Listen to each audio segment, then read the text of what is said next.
9:15, an Irish government minister is calling on the Sinn Féin president, Mary Lou McDonald, to make an urgent statement in the Dáil about party staff providing references for a former press officer who was being investigated for child sex offences. Michael McMonigal of Limewood Street in Derry last month admitted a series of offences, including attempting to incite a child to engage in sexual activity. He's currently awaiting sentencing. After leaving Sinn Féin in 2022, he went on to work for the British Heart Foundation after it didn't emerge that he was under police investigation. Jennifer Carroll MacNeill, who is the Minister of State for European Affairs and Defence, believes that Mary Lou McDonald must now reveal what she knew and when she knew it. The Fine Gael TD is on the programme this morning. Minister, morning to you. So what do you want from Mary Lou McDonald?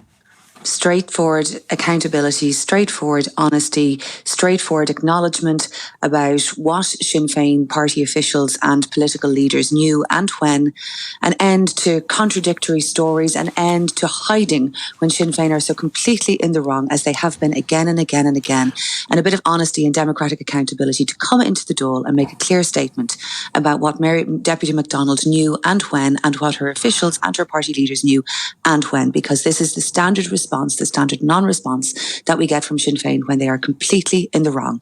And they hold everybody else to a certain standard, but they are never available to hold themselves to the same standards. And this is the most serious conduct. The child sex abuse is the worst possible thing that can happen. And Sinn Féin have a body of questions to answer, and I would have thought they would want to be forthcoming. But surely they've been clear in terms of what they've said about what the leadership knew. They say two people wrote a reference. They didn't tell the leadership that they'd provided the reference, and they knew nothing about it.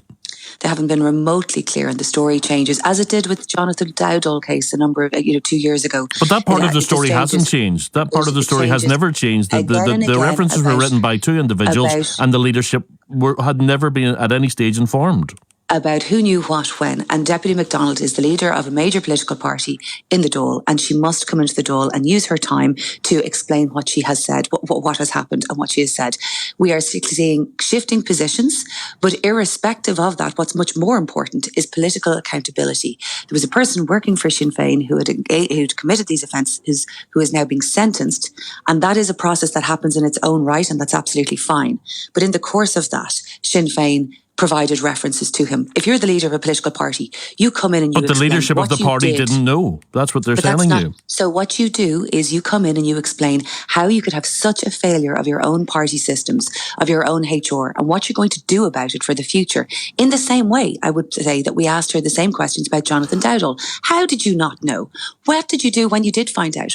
What level of investigation did you put in? If this was a company, if this was a company that made glass, or a port company, anything, they would have an internal investigation, and they would have to be honest about that. Yeah, so if we follow that logic, then what you're saying is that any employee in your party who has provided a reference for anyone has always informed the party leadership at the time that they provided the reference.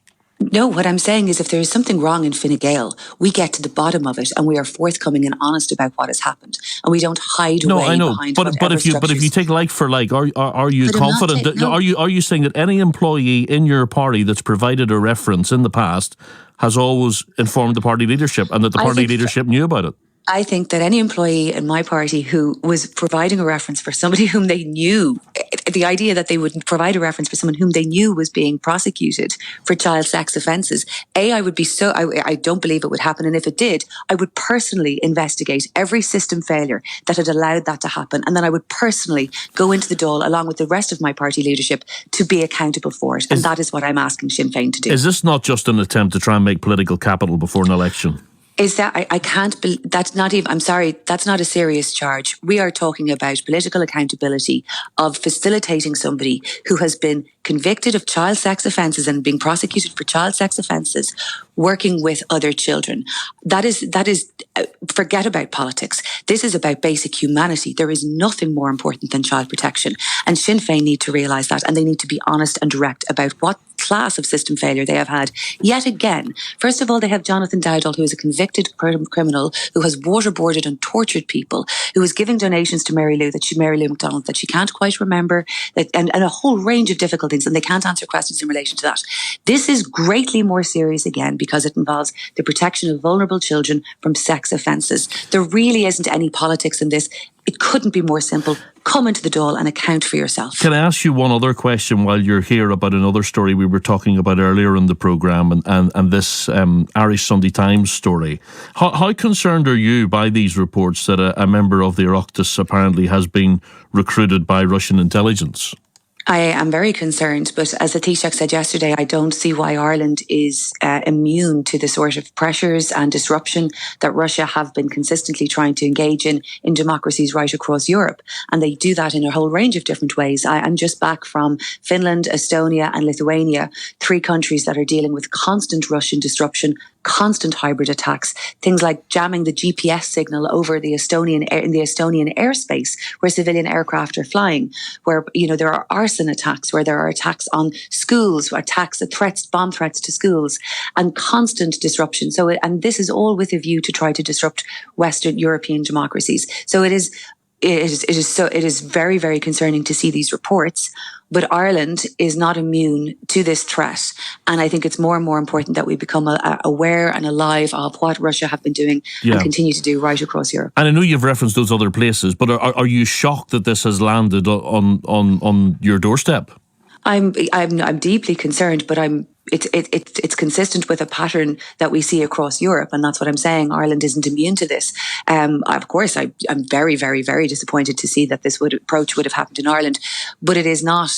It is consistent with what we've seen Russia do across the rest of Europe. So the most important thing is that people in Ireland realise that we are not immune to this threat from Russia just because we're on the other side of Ireland. We live in I was in the Cyber Defence Centre in Tallinn in Estonia, and they made very clear to me that Ireland might be a physical island, but nowhere is an island when it comes to cyber security, cyber defence. And we have seen attacks in Ireland by Russian-backed sources already in terms of the HSE and other attacks, some of which have made it into the media, some of which have not. But we are not immune to these different threats, and it's important. This story, which is very, very concerning, but it does shed some light on that activity that is also happening here. Okay, we'll leave it there.